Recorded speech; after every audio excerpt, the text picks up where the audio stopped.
"You're in a trap, don't move," the waitress slipped a note to the billionaire. The crystal stemware trembled as Robert's hand reached for his water glass.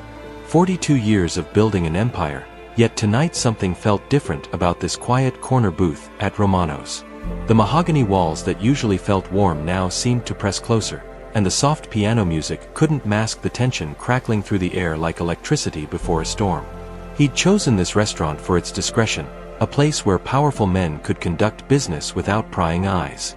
But as the young waitress approached his table, her steps careful and measured, Robert noticed her dark eyes weren't focused on his menu or wine selection. They kept darting toward the entrance, then back to the two men in expensive suits who'd entered shortly after him. Her face was pale, almost frightened, as she set down his appetizer with hands that shook just slightly.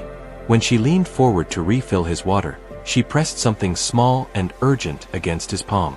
A folded napkin. "Where are you watching from tonight?" Robert Hamilton had built his fortune on reading people, on sensing when something wasn't quite right in a boardroom or negotiation. That same instinct now screamed warnings as he carefully unfolded the napkin beneath the table. The handwriting was hurried but clear. "You're in a trap, don't move. I'm Elena. Trust me." His pulse quickened, but years of high-stakes business had taught him to control his reactions. He glanced up at the waitress, Elena, who was now taking orders from an elderly couple 2 tables away, her professional smile masking whatever fear he'd glimpsed moments before. The 2 men who'd entered after him sat at the bar, nursing whiskeys and occasionally checking their phones. They looked like any other successful businessmen unwinding after a long day, but Elena's warning changed everything. Robert had received death threats before. It came with the territory of being worth $9 billion. But he'd never expected danger in a place like Romano's, where the owner knew him by name, and the staff treated him like family. Elena returned to his table, her voice steady as she asked about his meal.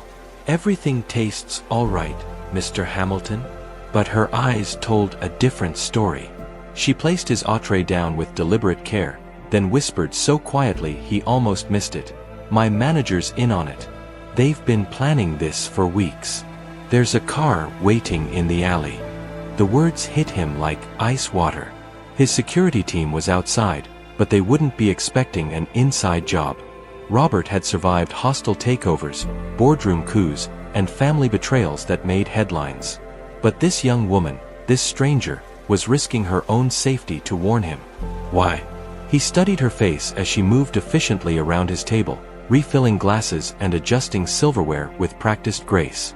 Elena couldn't be more than 35, with calloused hands that spoke of hard work and tired eyes that suggested she'd seen more than her share of trouble. Yet here she was, choosing to protect him when she could have simply looked the other way. The men at the bar stood up, one heading toward the restroom while the other approached the host station. Elena caught the movement, and her face tightened. She scribbled something quickly on her order pad and set it beside his plate before hurrying toward the kitchen. The note read, "Back exit is clear. Wait for my signal."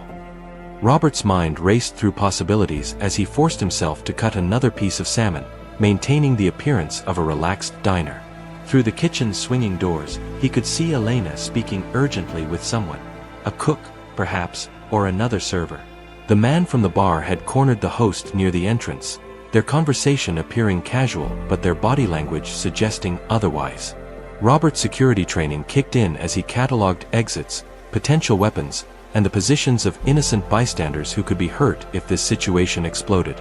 Elena emerged from the kitchen carrying a dessert tray, but her path took her past his table, where she paused to straighten his napkin. "They drugged your wine," she breathed, barely moving her lips. "I switched it with grape juice when you weren't looking." The revelation sent a chill through him. He'd barely touched the wine, trusting Romano's sommelier's selection as he always did. How long had they been planning this? How deep did the conspiracy go? His phone buzzed with a text from his head of security, "All quiet outside. Enjoy dinner." Robert wanted to laugh at the bitter irony. His $1 million security team was useless while a restaurant waitress had potentially saved his life. Elena set a small bowl of tiramisu in front of him, and he noticed her hands were steadier now, as if helping him had given her purpose and courage. Why? he asked quietly when she leaned down to remove his empty plate. For just a moment, her professional mask slipped, revealing something raw and honest. "Because everyone deserves to go home safe," she said simply. "No matter how much money they have." The words carried weight beyond their simplicity, the wisdom of someone who'd learned that kindness wasn't about what you could afford to give, but what you couldn't afford to. If this moment touched your heart, please give the video a thumbs up. The man who'd been at the bar reappeared, now standing near the kitchen entrance and checking his watch. Elena noticed too, and her jaw tightened with determination. She picked up the dessert menu and pointed to it as if recommending something, but her words were urgent. "When I drop this tray, run for the back door. Don't look back." Robert nodded almost imperceptibly, every muscle coiled and ready. 30 feet to safety, with only Elena's courage standing between him and whatever trap awaited. The tray trembled in her hands as footsteps approached from behind. The crash of shattering plates erupted through the restaurant like thunder. Elena had accidentally collided with a busboy near the kitchen, sending desserts and china flying across the tile floor. In the chaos of servers rushing to clean the mess and diners craning to see what happened, Robert slipped from his booth and moved swiftly toward the back hallway. His heart hammered against his ribs as he heard shouting behind him, the men realizing their target was escaping. The alley door burst open under his weight, and cool night air hit his face like salvation. But freedom lasted only seconds before he heard Elena scream from inside. Robert's feet stopped moving. Every survival instinct told him to keep running, to let his security team handle whatever was happening. But the sound of that scream, filled with pain and terror, rooted him to the spot. She'd saved him. This stranger had risked everything to warn someone she barely knew, and now she was paying the price for her kindness. Robert thought of his own daughter, barely older than Elena, and how he'd want someone to help her if she were in danger. The choice crystallized with startling clarity. He pulled out his phone and speed-dialed his security chief. Code red at Romano's. "Send everyone. Now." Then he did something that would have horrified his bodyguards. He went back inside. The restaurant had erupted into controlled chaos. Customers were being herded toward the front exit while staff huddled near the kitchen.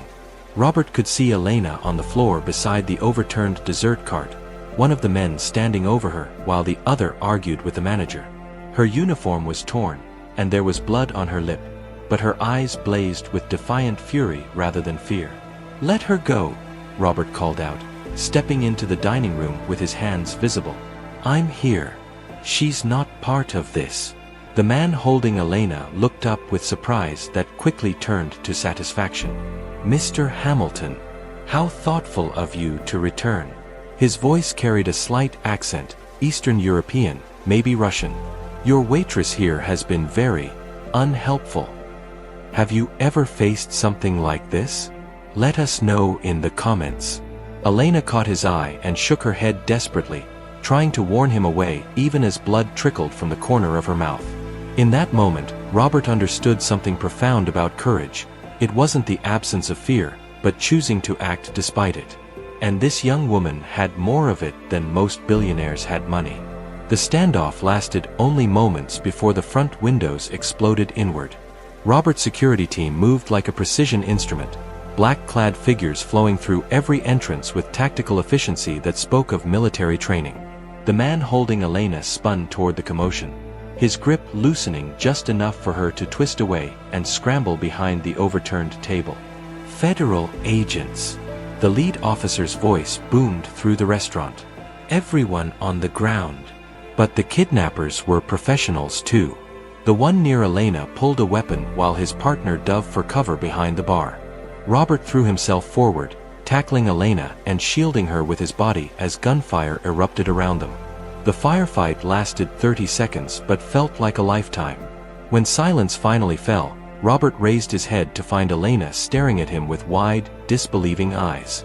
"You came back," she whispered, her voice thick with emotion and shock. "You actually came back for me." "You saved my life first," he replied simply, helping her to her feet as paramedics rushed in. Her legs were shaky from adrenaline, and he kept a steadying hand on her arm. "Are you hurt badly?" Elena touched her split lip gingerly and shook her head. Nothing that won't heal. She looked around at the destruction. Overturned tables, shattered glass, chalk outlines where the kidnappers had fallen. I couldn't let them hurt you. My little brother was killed in a robbery 3 years ago. The customers just stood there and watched. No one tried to help. Tears welled in her eyes.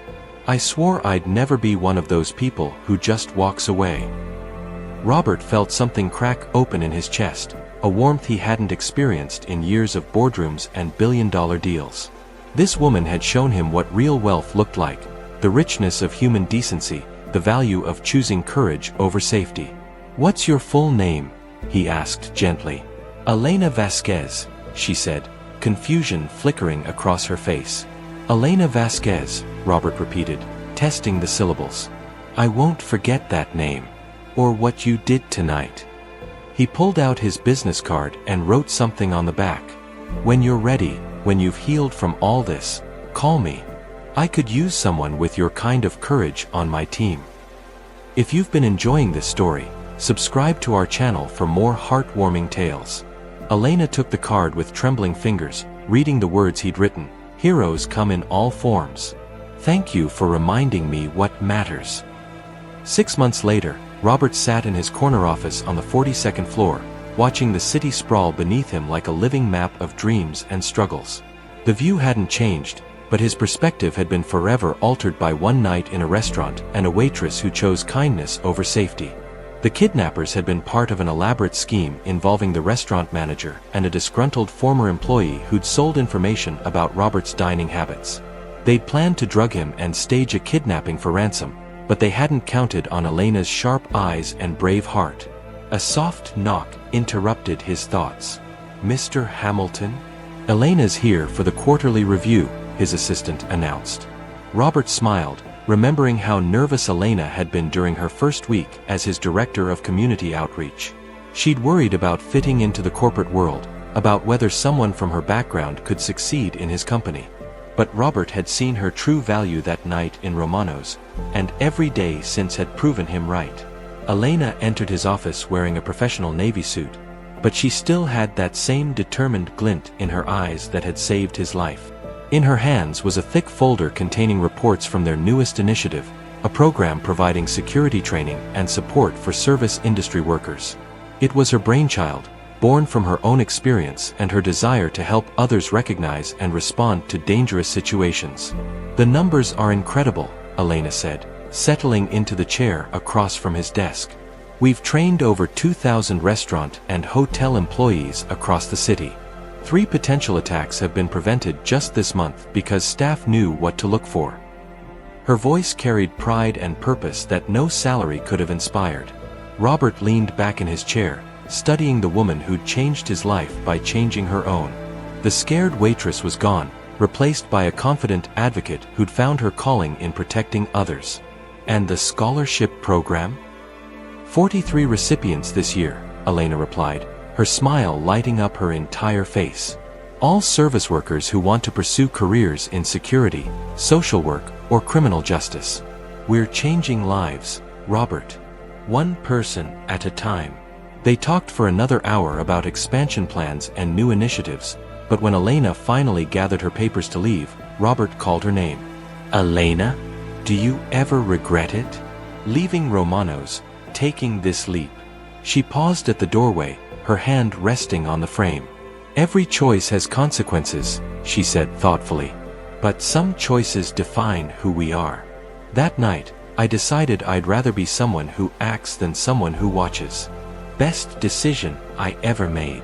After she left, Robert returned to his window view, but now he saw more than buildings and traffic. He saw Elena's program graduates working in hotels and restaurants across the city. He saw lives being protected and people caring for one another in ways that had nothing to do with money or power. If you enjoyed this story, please remember to like, leave a comment with your thoughts, and subscribe for more heartwarming tales. Sometimes the most valuable treasures aren't found in bank accounts, but in the moment we choose to help a stranger in need. Thank you for joining us on this journey of courage, kindness, and the unexpected connections that remind us what it truly means to be wealthy.